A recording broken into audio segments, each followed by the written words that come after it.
Welcome to Generations of X, the podcast where we discuss the past, present, and future of all things X-Men. I'm your co-host, the uncanny Dayspring. And I'm your other co-host, the adjectiveless Flinkman. And y'all, we have got an incredible episode for you today. We've got one of the headmasters of the Xavier School for Gifted Youngsters with us today from the 1996 TV movie Generation X. We have Banshee himself, Mr. Jeremy Ratchford. Hey, Jeremy, how are you? Top of the morning to you. A little Banshee. Top of the morning to you as well, sir. The Irish Sonic Screamer. One of the best reviews I heard about my accent in Generation X, someone said that Ratchford's Irish accent makes him a shoe-in for the next Irish Spring commercial.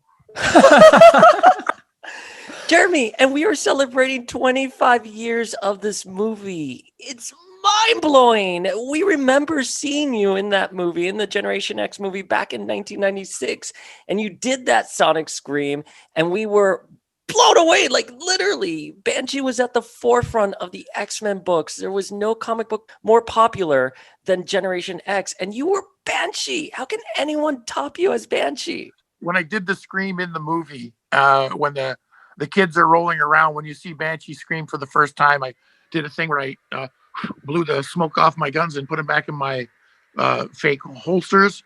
And I got word that Stan Lee just absolutely loved that. And it was like the coolest thing to have the creator, like, this little modification that I did, which was a lot of fun. Yeah, that's amazing. That's amazing. And just to be clear, I don't think it's possible for anybody out there to top you as Banshee, because this was actually something that I didn't know just a couple weeks ago. But in addition to playing him in the Generation X film, you also voiced him on the iconic X-Men animated series in the 90s. No, you know what? That's a misnomer. I do not voice him in the cartoon, but it's everywhere you look. It says that, but I didn't.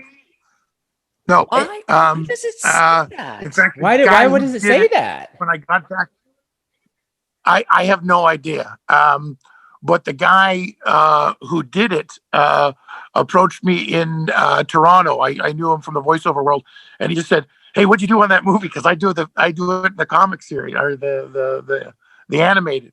But I don't do that. I went out for the X-Men series years ago, and I was shortlisted for Wolverine, and they went another direction.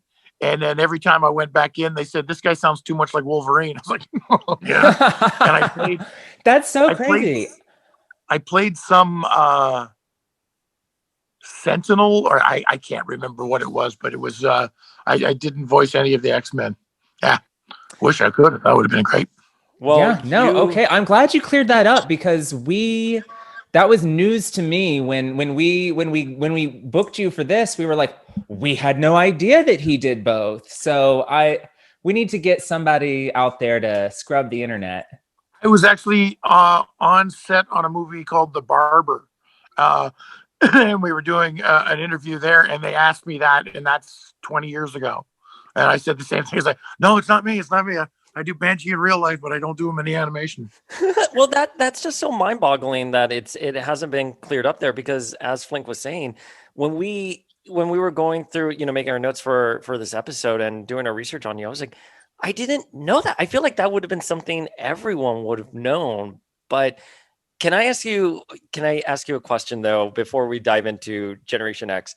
You were on Buffy. You were in 2 episodes of Buffy. Yeah. And you were in season 2, and your character was a vampire, and he was able to walk away, not being staked by Buffy. And then he came back in season 3, and once again, Cordelia, Charisma Carpenter, gave you her voice, and you walked away absolutely alive and well. You're one of the few vampires to be on Buffy and not get staked. That's my honor. Lyle Gorch, the spineless redneck vampire. Yeah. First they killed my brother, and then they killed my wife. Yes. What was it like? What was the vibe like on Buffy? I had a great time. And Greenwald. Oh, David Greenwald. Yes.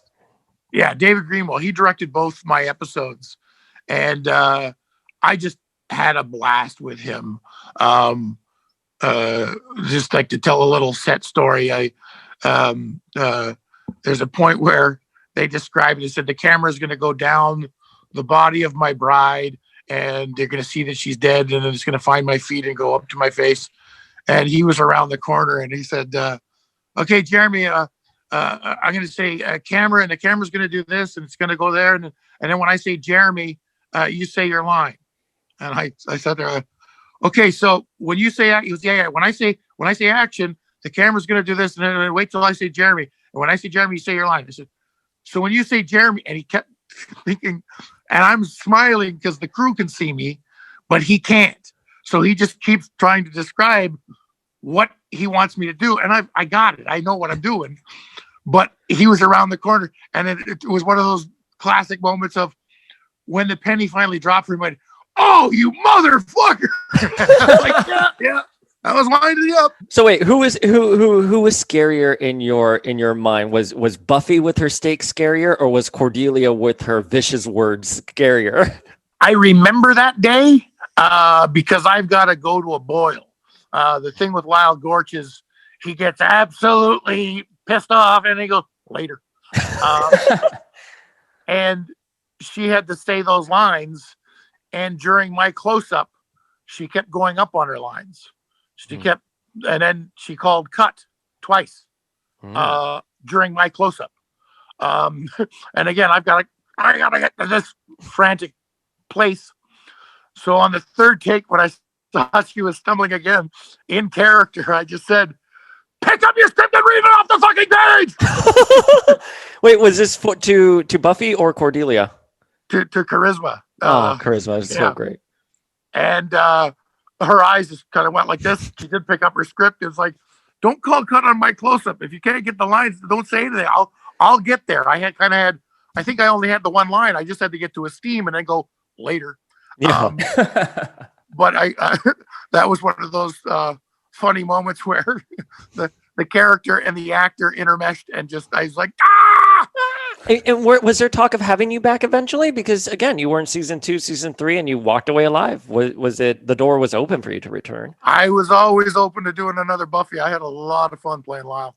Oh, well, we loved watching you. I don't know, Flink, were you a Buffy? I didn't. So I'm unfortunately left out of that combo. but you know what? We are even bigger Generation X fans, Jeremy. And can you walk us, like, how did you first hear about Generation X? And what was the process like? Like, did your agent just call you up and was like, "Hey, here's this movie"? Yeah. Tell us. We heard that it was coming down the pike, and then a friend of mine, who was a comic book freak, kind of went, "Oh my God, that Generation X Banshee!" So he filled me in on all the particulars, and I did. I put myself on tape and sent it out to Vancouver where they were shooting it, and I got the part and flew out to Vancouver, and I don't know how long we were there, but I met Finola right off the bat. She and I got along like brother and sister. She's just a fantastic gal. I love her to death. There was a night I remember because I was 30 and the rest of the cast was like 19. Finola and I were the teachers. And at one point, they said, "Hey man, let's go crazy. Let's spend some per diem tonight. We're gonna go crazy. We're gonna go to PK." And it's like, you want us to come for dinner where? "We're going to go BK, man." I was like, "BK? What is BK?" And they said, "Burger King." And party at Burger King. Yeah, I looked at Finola. She looked at me and said, "We're going to beg off." And she and I went for sushi. We were in Vancouver. like it's the sushi capital of Canada. And we're not going to go to Burger King to blow per diem. We went and had a nice, respectable meal of sushi. That was so funny. Yeah. Oh, that's amazing. That's amazing. So you mentioned that you had a friend who was into the comics, who sort of was like, "You have to do this. You have to do this." So were you aware of Banshee's cool costume with his cape and all of that? And was there ever like a moment where you thought you were going to get to wear that costume, or did you push for that costume? You know, I started doing the research. I discovered Banshee when I got the call. So I started looking at him, and I loved him. He was very irreverent, funny guy. And the costumes, I never know. Like I actually wanted the turtleneck that I wore on set that had comic book patches on the sleeves. Mm-hmm. I begged them to give me that, but they had to hold on to it in case they needed reshoots. And then there was talk of dyeing my hair red, which got vetoed by the director, I believe. And other than that, it was, oh yeah, that's actually, so this is the actor's life. Okay. I get flown to Vancouver, and before I can even check into the hotel, they run me out to the wardrobe people. Yeah. And they've got these superhero outfits that, for me to try on. And some of them are leather, some of them are rubber, and this was back when I was a young man, and the warehouse you see before you was a temple, and I was young and gorgeous. But You still I'm are, standing in a Jeremy. room, and to get these clothes on, I had to strip down, and then they gave me a dance belt. Oh, I don't know if you know what a dance belt is. Oh, we know. Okay, so for the people in the audience that don't, it's basically dental floss up your bum and then a pouch for your package. Yep. And now I'm standing in a room with 6 women who I've never met with this dance belt on as they start handing me clothes. And I'm a little, it's like, I'm cracking some jokes and thing. And the funniest thing is there was no reaction from them. And then once I got the clothes on, there was like a beehive. They're running around tweaking things. And I said, here I am standing virtually 99% naked, and you don't notice me. But the second the clothes are on, they went crazy, and they just all started laughing because they said, oh yeah, honey, we've seen it all. Oh, I'm sure they have. The seamstresses of Hollywood, the tales they could tell. Yeah. So did any of those looks, did any of them involve a cape? Were you ever going to get the cape? No, I never got the cape. Yeah, too bad. That is too bad. You would have no. really rocked that cape, but you did wind up rocking a lot of different vests. Do you remember how that look was settled on? Like why the vests were like the winner over anything with the cape? That was not a decision that I made, but a decision they made. And I would guess that a vest is much easier to control continuity wise. Yeah. A swirly have that. But now that you've told me the cape, now I want a cape. My 10-year-old has, we've been actually we watched Generation X a couple weeks ago. They saw it for the first time. They're like, Dad, that's you? Oh my gosh. But he's been watching a whole bunch of different stuff, and he was watching a Lon Chaney documentary, The Man of a Thousand Faces, and he's been walking around the house with a cape. Well, we got to get you a cape now. Yeah. You're owed a cape for 25 years. You've been owed a cape. I'd love it, man. So obviously no cape, but Banshee also, he flies. He uses his cape to fly. So I guess if you were never going to fly in the movie, it would make sense that you didn't have the cape. The general effects of that film is everybody's powers sort of generated a little wind, and of course it actually made sense, for you to have the wind machine behind you as you're doing your sonic scream. Was there ever a moment that you were going to fly as well, or was it always kind of limited to? You know what? The flying was never in the script. Not even in the script. Wow. No, and I would imagine that that would have been ruled out just production cost wise. Yeah, because it was a no frills. We were. Yeah, it was a shoestring budget. Yeah. So you had a friend. I just want to go back on what you were saying. You said you had a friend who was a big comic book person. Did you feel any pressure, given the at the time Banshee was at the forefront, Generation X was so popular? Did you feel any pressure to get him right? I can honestly say no. I just jumped in both feet. He's very close to my own personality. and it was more the Irish accent that the people over across the pond probably laugh at it for me. And my sister actually lives in Dublin, and her man Paul he's a bona fide Irishman. So they think my accent is ridiculous, but here in North America, it was passable. Well, we bought it. We've totally bought it. You've done a cowboy and an Irishman. Well, I played a Cockney paparazzi in The Practice in the first season. And that's I went to the audition, and it was a paparazzi photographer, and I said I thought it would be funny if you had a Cockney accent. And they said, "Let me hear it." So I did this voice for them, and then the guy said, "I actually have Scottish roots. Could you do that?" I said, "I'll give it a try." And then I went to do something else, and the casting agent finally said, "I think Jeremy's done enough." And I said, No. This is the fun part of my job, where you're like, "I'll try this. Let me try this." And I got the call for the part, and I had to say, "Could you call them back and ask them which accent they want?" And they ended up. It was kind of really cool too. It was like it completely changed. They glued a piece of hair that came down my face halfway, like some sort. I had no idea what they were doing, but the makeup person said, "We're going to try this," and it totally changed everything about me. And I had a ride, and I remember too. It was I'll get the. All I got is his son directed a bunch of cold cases. Jimmy Whitmore Sr., James Whitmore, who played the president of the Planet of the Apes. He was the lawyer in the episode, and he was trying to. The storyline was he was starting to suffer from Alzheimer's and would sometimes lose his place. So he was interrogating me and trying to get one over on me, but he kept losing his place. It was a really beautiful episode. But I remember at one point he goes, "Do you want to talk about this? Do you want to talk about that?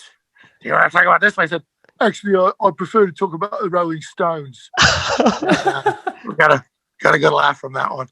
Wait, I have two splinter questions here. Did you could do so many great dialects. Do you have a dialect coach? Is that and if you did you work with someone with Banshee? How did you master Banshee's voice? And did you have a moment where you put on the costume and you're like, "Now I'm Banshee"? I've always had an ear for dialects. I played a Russian on Without Borders, NCI, one of the SUV shows. They drive around in sports vehicles. But I've just had an ear for it, and it's funny because I'm now seeing in my 10-year-old son that he's got the same ear. And I would say that so much of the research was done in my childhood by watching Warner Brothers cartoons. Wow. All the accents that they had, I attribute and I'm losing it. Maybe this is a sign of my age, but I keep forgetting names. No, I forget names all the time. I don't remember anyone's name. The man behind, who's behind the Warner Brothers comics? Chuck Jones. Yeah. I didn't even know his name. Chuck Jones did more for my education, I would think, like accents, timing, classical music, humor, like all the different senses of humor. And I remember watching a documentary on him that was really wild. It was, I can describe the scene too. It's like you're in a second story hallway of an old a Western hotel saloon, and you're looking through, there's a billowing curtain, and across the street you see, walking across the street, Bugs Bunny, but he's walking with purpose because he's going to have a duel.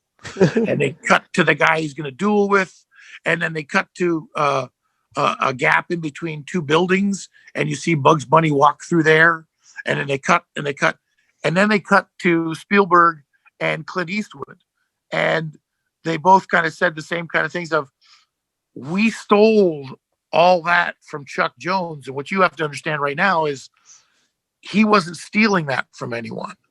That came out of his head, and he drew it out and then put it in the animation. So he built that tension that all future directors were borrowing from all the images in those Chuck Jones cartoons. It's when you think of the impact that guy had, and again, I can attribute like, you might, Robert, you might. When I put a match in there, you might, Robert, you might. And we all learned our accents from that show, and then picking up different things and actually talking with people.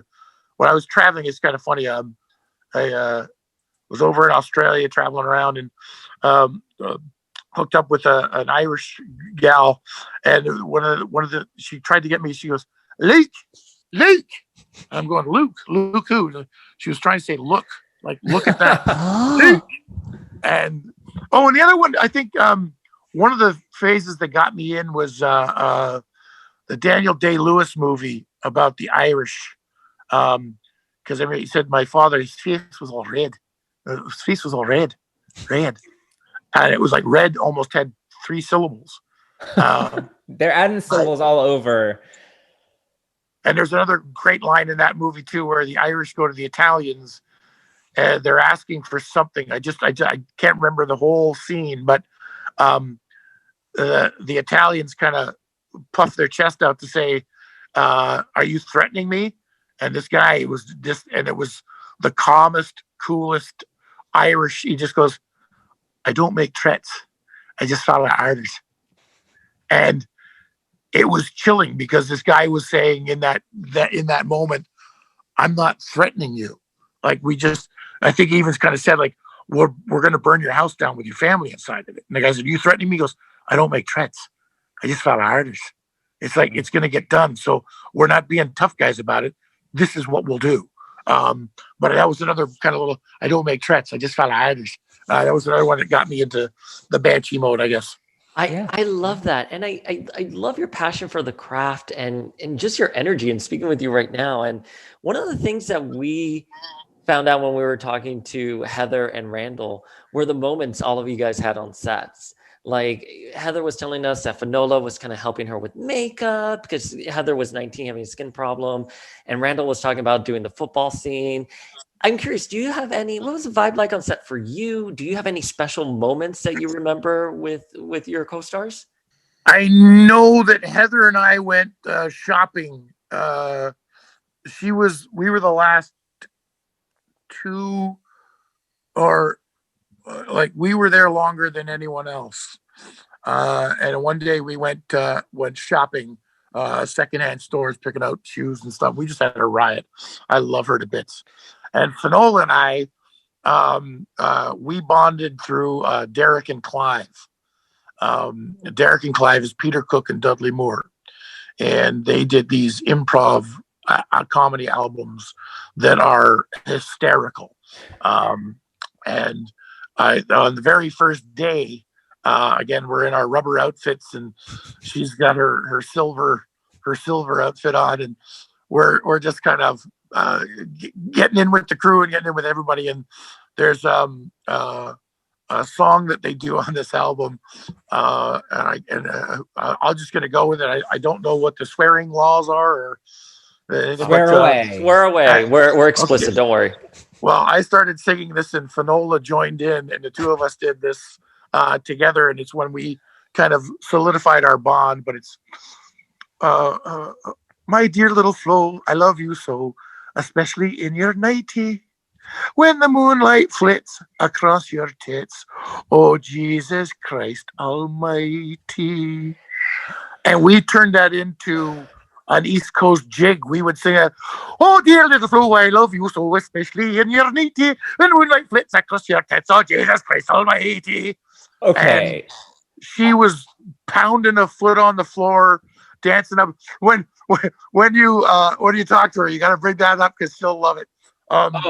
We will. So let me just get this straight. She is in her Emma Frost costume with those ridiculous silver boots and that corset, and she's doing a jig while you're singing across moonlight across a pair of tits. When the moonlight flits across your tits, and she laughed. And did you get that on it? She knew it. She knew it verbatim. Did you get that on some kind of reel or? Oh my God. Or outtakes reel? No, I'm speechless. I want that footage to exist somewhere. Yeah, it would be liquid gold now, wouldn't it? Yeah. Oh, she was a riot. And another quote I remember her saying too was there was some ridiculous scene that didn't make sense, and she just said, "Oh God, I just feel like we have to suppress our intelligence." And we just loved that. Was a favorite line. Ask her about that one too. I miss her. I gotta hunt her down. Oh, that is so incredible, because that just proves how right she was for that role, because that is such an Emma Frost like thing to say. That is perfect. I love that. I love that. What was I'm just so curious. Like, what was the end game with Banshee and Emma? Were you guys like, were they supposed to be written as lovers? What is their relationship in your eyes? I would think they were probably going to do more of a moonlighting thing, where I'm the playboy and she's just borderline disgusted, but we have a mutual respect for each other, and we're very tongue in cheek. It was more, yeah. I don't think there was going to be sexual tension. More so, I would see. She'd probably try and belittle any date I would have, and I would probably try and out macho any man she could get, and it would be that kind of relationship rather than anything stoked with hidden lust. I think that's perfect. I think that perfect. But to be clear, that opening scene where she comes in and wake up, lover. I mean, the chemistry was real. There was real chemistry there. But I really like your interpretation of that chemistry. I think that's a great interpretation of the Banshee Emma relationship. Yeah, no, thanks for pointing that out, because it was just, it's perfect. I think I raised my eyebrow just to kind of give her like the what. Right, like that's just how she would wake you up. That's how she'd wake anyone up. Just good morning, lover, or whatever. Jeremy, that was such a hot scene. I was like 12, and I was like, my parents are like, "What are you watching?" It was great. I have a question. So you mentioned that Stan Lee loved that you did the gun signals with your hands. Did you ever meet Stan Lee on set? Did you ever meet him years afterwards? I got invited to. I didn't. I met him at a screening of Sergeant Rock, the David Hasselhoff. They did a thing down here for that, and I was literally walking through the crowd, and I nearly. I came close to knocking someone over, and I averted it at the last second. And I went, "Oh, sorry about that." He went, "No problem." And I went, "Hey, wait a second, you're Stan Lee." It's like, what? And I always wanted to meet him. I always wanted to meet him, but I never got a chance. It's a bummer, because I'm a big fan of all that he's done and accomplished. But back to set stories too. At the rap party, one of someone is in a part of the production. I won't say their name, but they got viciously ill, and they were on a vitamin regimen that went bad. So no, beads of sweat and stuff. It was nuts. So Matt Frewer and I, at the rap party, ended up taking this person to the emergency room. So here it is, Max Headroom and I in the emergency room. And it was like, it was almost Terry Gilliam-esque. There was a man there. People kept kind of looking back and trying to figure out who we were, because we didn't fit in with the emergency crowd, because the person we took was in the room.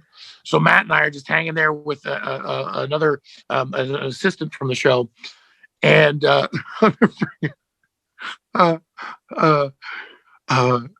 was a woman in front of us that kept looking back, and she had one of those casts. It was like her forearm was cast, and then there was a huge ball around her hand of cast. So whatever she had done, it did destroyed her hand and stuff. Yeah. And she says, listen, I hope I have it written down somewhere because I'm going to paraphrase it badly now, but she goes, like, great, I got this right in a fight, but I'm allergic to ibuprofen. So they got this on me here. And it was that loud and that kind of just like, I got this right. And Matt and I were just like stunned. We had to kind of like, it was one of those things where we were suddenly in the middle of a conversation with this woman after one line, and we had to kind of go, well, I hope you'll be okay. Like, I had no idea how to respond. She was angry, but not angry at us. She was giving us information that really didn't affect us at all. Yeah, we were there for, I think, 3 hours, which it was just a surreal experience. And Matt, by the way, is one of the nicest guys you'll ever meet. I loved him to bits.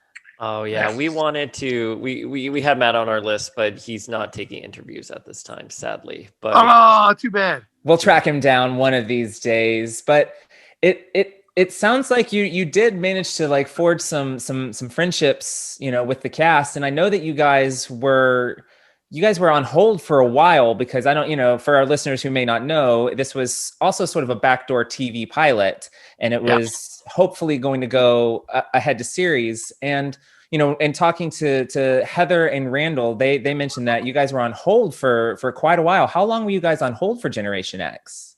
I can't even remember. I came down to Los Angeles, that year I did Fly Away Home, The Stupids, Moonshine Highway, and then Generation X. And then I came down to the States and set up shop down here. I actually ended up, I went in for Wolverine for the original XMen. Wait, the original X-Men movie or the cartoon? Oh, the movie. Yeah, the movie, yeah. What was the audition process like for that? I went in, I was wearing, I have these blue and white striped prison pants. And then just a denim jacket as a shirt. Opened up, again, this was when the warehouse was a temple. And I kind of went in there full of all piss and vinegar saying, it was Singer's producer partner, and he just said, wow, you look like Wolverine. And I said, I am Wolverine. I said, you have to understand too, I'm from Canada. Wolverine is the only Canadian superhero. I said, and there's a whole different kind of mentality that you guys don't understand down here. I said, because when we drop the gloves and throw down, it means something different. And I said, I read the script. I said, not once does Wolverine say bub. And that's kind of, it's a hallmark for me. That's it. You got to do it. One of my favorite Wolverine comics. He's in some sort of spaceship, and he lands on some planet that's just all overgrown, and he's standing up on a rocket, and these weird cavemen looking creatures start coming in. There's thousands of them, and they start kind of walking towards him like a mob. And he takes out a cigarette, lights it up, and says, "What's going on, bub?" I was like, "That's Wolverine." I said, "That's not in the script. What are you doing?" And he's like, "Oh, da da da da." So I did the scenes. They called me back, and at one point it pissed me off too. He said, "Okay, well, I'm the comic book fan," and he said, "The one thing I have to do, I got to take." He stepped on the camera with me to prove how tall I was, and I remember trying to get shorter because the other two Wolverine is short. Yeah, how tall are you? I'm 6 feet tall. Yeah. So I was trying to look as small as possible. And then they went with Hugh Jackman, who's like 6'4". I was like, what the fuck? Yeah, it's ridiculous. Ridiculous. Wait, Now, how you want far? to hear? Yeah, yeah. Just this is a completely other story, but you'll love this one because this is the process.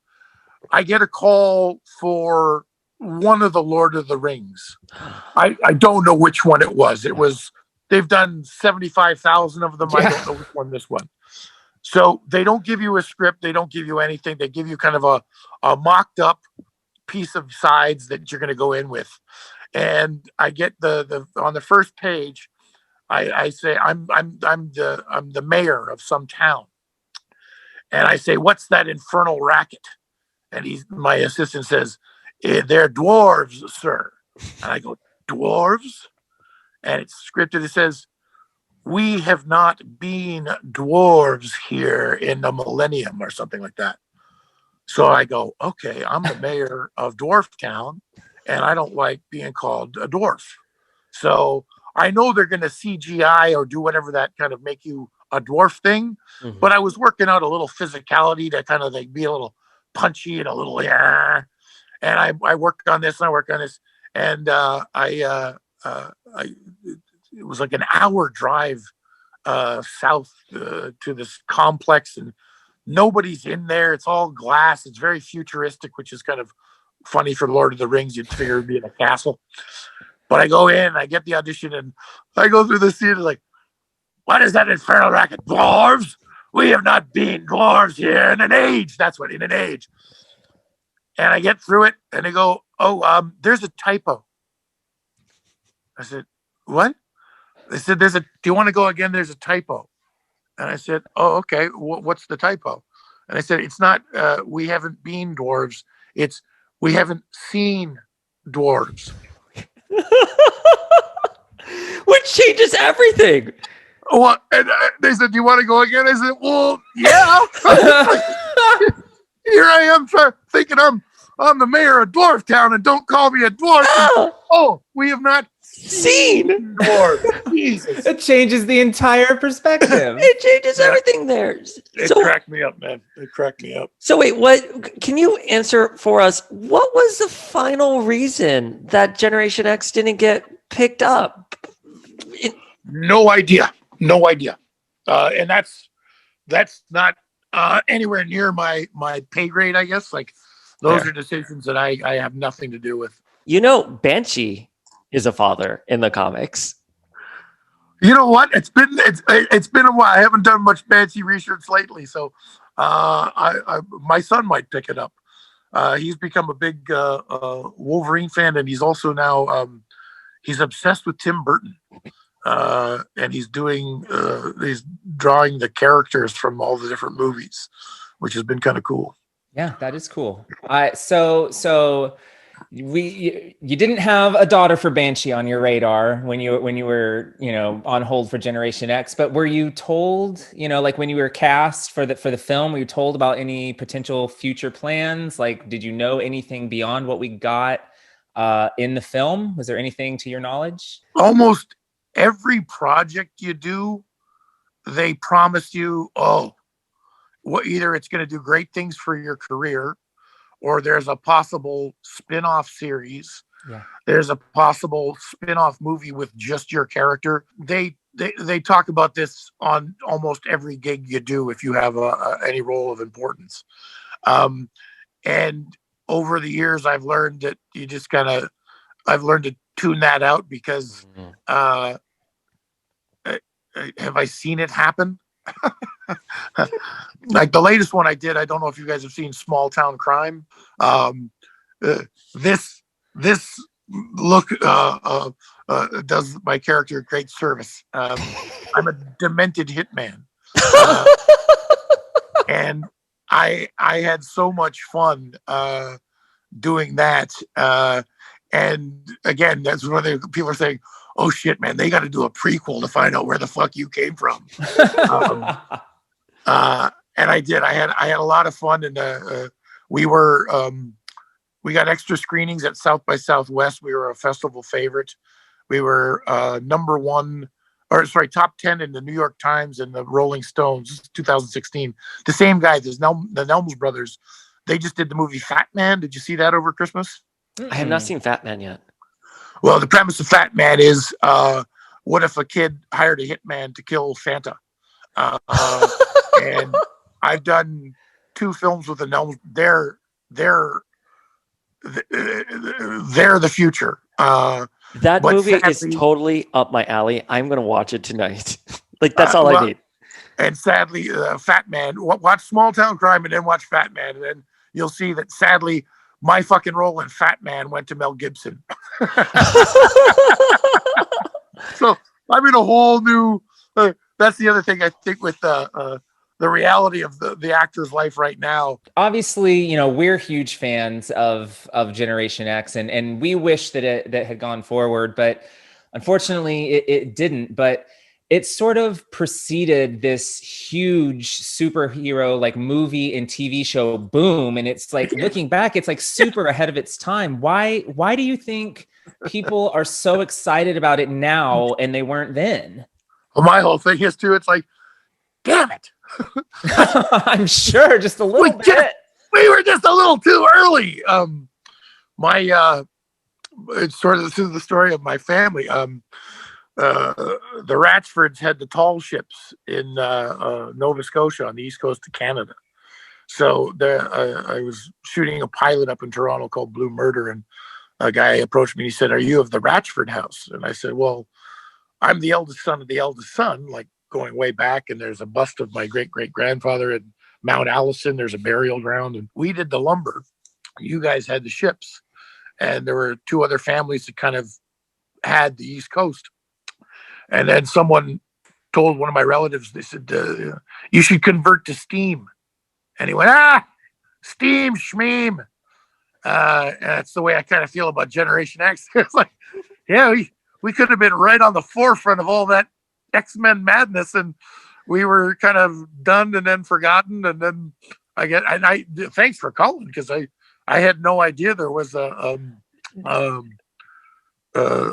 mounting effort to celebrate it, because just watched with my kids 2 weeks ago. This film for us, because we were at the time, we were preteens when Generation X came out, and we're fans of X-Men, and there was just nothing in live action with X-Men. You guys were it. So I looked forward to it. I got the time about the TV guide, recorded it, watched it a million times. Like it means a lot to a lot of people who are now probably in their mid 30s to early 40s, because like you said at the time, you were it. It was it. That's all we had. Jeremy, you're gonna make me cry. Jeremy, you don't understand. When we were speaking with Randall, he was talking about how there are people who want to organize a reunion with all of you guys. Yeah. However, the problem is they couldn't find Suzanne Davis and Amaryllis. We actually found Suzanne Davis, and we've reached out to her, and we gave her contact info to Randall, see if you get responsive. We haven't found Amaryllis yet, but it's because everyone loved what you guys did. You guys were ahead of the curve. Yeah. I mean, really, we wouldn't have the X-Men we got if it weren't for you guys being trailblazers. It's funny, on that level too. I did a movie, The Truth About Alex, with Chachi. And I play the asshole linebacker on a high school football team. And Peter Spence plays Alex. It was originally called Counterplay, but then they changed it to The Truth About Alex. And it's about a high school receiver coming out of the closet on a high school football team. And I'm the asshole linebacker, and Chachi is the quarterback. And I got down here, and my manager, Eric Nelson, when we met, and I met up with a friend of his, and the penny dropped for them. They went, "Wait a second, you're Dutch." And I was like, "Oh, yeah." And the yeah, we watched that movie in phys ed class. Like it was being used as a teaching tool. That's next level. Like, how do you even? What does that feel like when you're an actor? Things like that just go a different route for you. Well, actually, years ago too, there was a thing that came up Nancy Reagan. I think we're in the Smithsonian in Washington. I don't know if it's still there, but we did this anti-drug campaign, and it was like a high school party, and you would choose the ending. So I'm the captain of the football team in this one. I'm a good guy, and I'm at a party, and someone offers me a cigarette, and then they say, "Do you want to take the cigarette?" And it's like, oh, so if you take the cigarette, the next day I lose the football game because I'm out of shape. Or if I take the beer, bad things happen. Someone gets in a car accident, and it just kind of every time you choose the wrong option. The story that we had to film 2 different endings for each scene, kind of thing. And that was another trip. It was like, wow, okay. We're now in an anti-drug campaign for the States being shot in Toronto. And if I'm not mistaken, I think Keanu Reeves was in that too. That was weird. So we know that eventually, the X-Men did go on to success on the big screen, and Banshee actually was introduced in X-Men First Class, though he was not Irish, which was a total miss. Have you seen X-Men First Class? Do you have any thoughts on? You know what? I got to the point with all those movies. They all started becoming the same one. Fair. And I think I put out a post. I can't remember when it was, but I just said when the last one got $1 billion in its first weekend, yeah. I put out a post that I just said, "Hey, X-Men, I believe that you saved the planet yet again, and your reward was over $1 billion. Could you please be the true superheroes and invest that in the water system in Flint and the education system for America? Like, if they could just do that." Yes. Because, as like, I'm sad to say, I got Spider-Man out. There was just too many Spider-Mans that I was like, they all seem to be the same movie. He's a little, and the other funny one with the Batmans, I don't know when the decision to make Batman talk like this. Why do you feel that 25 years later, Generation X still speaks to X-Men fans? I see it in my kids. There's, a pirate phase. There's an army phase. There's a cowboys and Indians phase. And then there's the superheroes. And they generationally, like the comic books that I read, my kids can read and get the same thing. They're kind of, because they bounce around time-wise too. They're not all, set in the 50s, 60s. They're all over the place. And I would think, maybe I'm waxing philosophically, but sort of like what I said. You made $1 billion. Could you be true superheroes and help us, help the education system? Like I think in that land, it's like the Justice League or any of these things where they're there to save humanity and to support righteous values, to be sympathetic to everyone, and I think it kind of what we're living through right now, the anger and the violence in America right now. We really do need a good dose of good guys. Like the more I see these camouflaged gun-toting people going to Starbucks, it's like we don't need that, guys. No. And if you're that afraid, then this land isn't free and brave. This land is insane. And again, going back to the X-Men, like the superheroes, they stand up for what's right. And I think everyone needs a good dose of that. Yeah. That's such a great, thank you. That's a wonderful answer. Thank you so much for that, Jeremy. Like I said, we want to make sure we can get a reunion with you guys for the Gen X movie. Obviously, we have tabs on everyone because you guys have been visible and continuously working. The only one we can't find is Amaryllis. Do you have any leads on that? Have you heard about what happened to Amaryllis since 1996? I'll look her up on IMDb to see if there's anything there. Nothing. But, Nothing. We've hit a dead end with we have everyone except Amaryllis. Wow. Okay. I bumped into Heather at a UPS store. And like, what up, Jubilee? That was funny. She said, Jeremy Ratchford. I'm like, oh my God, Heather, God, she's gorgeous. And I bumped into Randall at Bed Bath and Beyond. They were so great. They said nothing but wonderful things about you, by the way. I mean, they're great. They're great people. They really. Your name came up so much, and they were talking about how you and Finola were just really the leaders on set, and they enjoyed working with you guys so much. Yeah, there was definitely that kind of vibe. They were all good kids, and they were all kind of on their own in Vancouver. We were the chaperones.